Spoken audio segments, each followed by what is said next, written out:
Don't check your TVs. Everything's fine. We found Jonesy. He's here in Vegas.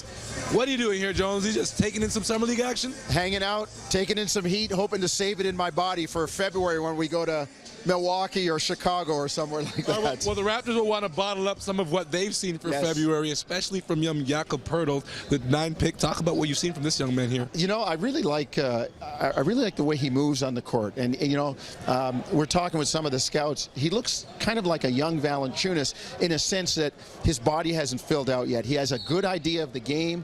He has a good sense of where he's supposed to be. He does things very well. And once his body fills out and he gets used or more used to the speed and the physicality of the NBA game, I think he's going to be a real keeper. All right, and we're here, of course, for Summer League. Another couple players that had important roles with the Toronto Raptors present, Norman and DeLon. Yes. Of course, future backcourt mates. Talk about what you saw from them, because some very strong performances here in Vegas. Interesting, you know, because these guys have had a year in the league. And in just talking to Jack Sikma, he talked about how important that first Summer League was to help you establish your timing. Especially for Norman. Yeah, the physicality, the speed of the game, all those things. Well, Poeltl's going through it now.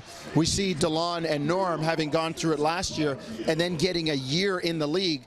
They look like seasoned vets out here. Norman Powell made some big shots going down the stretch. DeLon Wright made a couple of big plays. And you saw Norman Powell playing some pretty good defense on Chris Dunn, just making him work. So they're a step ahead of the game. And this is more kind of like tuning and fine-tuning for them just to keep ready to get back into camp in September and October.